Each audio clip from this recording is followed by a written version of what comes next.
the first thing, the first choice, the first decision that have decisions that have been made were based on a profit margin instead of on the idea of making a better life for everybody, regardless of the money. And when you base things on a profit margin, you become very, very sloppy, and you don't particularly care where or how you can fluctuate the monetary system up or down according to what the traffic will bear, and this puts people in a very awkward situation.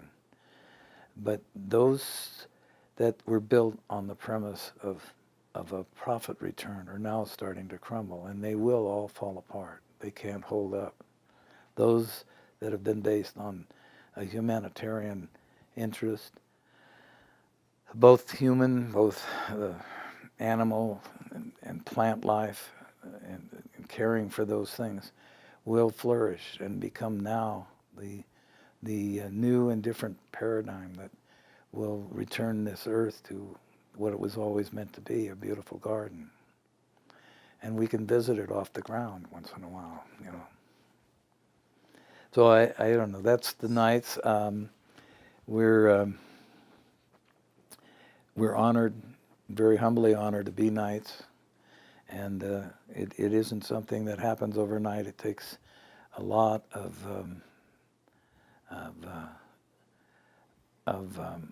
dedication, a lot of knowing that everyone's life must become more important than your own at all times. So no matter where you go or what you do, that's where we stand. It would be appropriate to say that these things and more are now waiting in pods around the earth. It's global in scope, and people have only to raise their scopes, their horizons, or their consciousness to start accepting things that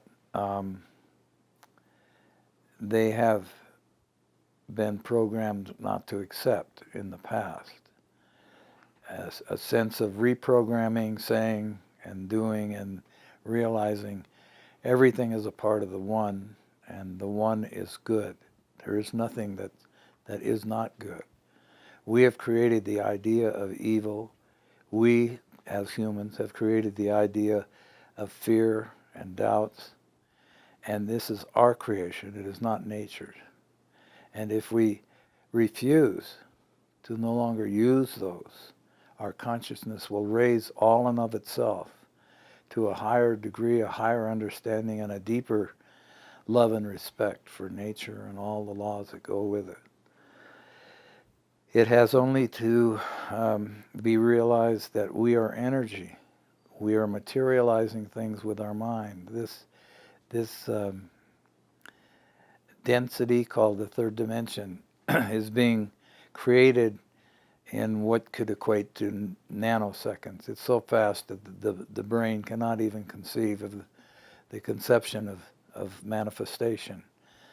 But the minute we look at something, we're creating it. The minute we think of something, we're creating it. We are infinite creators, and we go on and on forever. And if we would create good and wonderful things, be productive in what we think about, what we feel, what we know, and look at things with compassion and love instead of fears and doubts and ideas of profit margins, we could have the realization that we have never left heaven, that it's always been here. We just lost sight of it.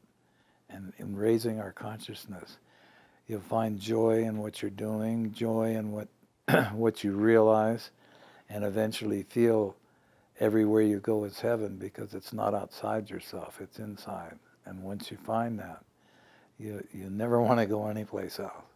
So I guess that I would like to see everybody ponder that for a while and realize I had my part of my body, my finger looked at under an electron microscope, and all I saw was energy. That convinced me that of what I now know to be true. But that was the reality, that I was looking at pure energy. There's no finger. There was nothing there but energy. So when you get to realizing your energy and that you're a magnificent creative being, and you don't have to succumb to servitude, you don't have to toil anymore under somebody's dictatorship for the ways and means to take care of yourself and your families. You can stand your ground and realize that you are a part of an infinite creation and a creator, which is all of us. And collectively, together, there is nothing that can stop us. The thing that has separated us and continues to separate us is the programming that says we're wrong, we're bad, we can't, we should, we shouldn't. And those things now, because we're entering a new paradigm, have to be abandoned. And the new ideas, simple ones, is I can do anything. Everything is good, everything is beautiful, and I won't accept anything else. Once you accept or adopt that attitude, you'll find your whole world changing dramatically, beautifully, differently. And you don't have to worry, because your needs will come to you. Don't try. Just stay out of the way and keep that consciousness alive that everything is good. Everything is okay. We're living in the now. The mistakes that the third dimension makes is taking the past and trying to put it into the future. A brief example of that is you have a problem that's coming up and it looks like the same problem we had before. So I'll use the same technique of the past. Well, the problem still comes back, so apparently it was never solved. So it keeps coming back stronger sometimes, because that's the way nature kind of gives wake-up calls. Because you're taking the past understanding and trying to solve a future situation, and it will never work. You'll just be in a squirrel cage forever. You have to be still and live in the now and stay in the now with the faith and the trust and the discipline, because it's not easy. You want to give in to temptation, and you want to give in to the idea of panic and so forth, and fears and doubts. But don't go there. Just stay your ground and stay there long enough, and you'll find you will never be let down by the laws of nature, because it's always with you. And if you keep taking the trash out of your thought patterns, thought versus your feelings versus your intuition, if you keep taking those out and replacing them with your feelings of love and compassion and so forth, you'll find your whole world instantly sometimes will change. And everything you need will come to you when you need it. Not necessarily when you want it, but it'll be there when you need it. When something is really a part of necessary for your growth and understanding, it will be there, and it can't fail, because you are the creator of your own reality, your own destiny, and you can create the need for something to take care of yourself, your family, or whatever, and it will come in a different way, but it will come.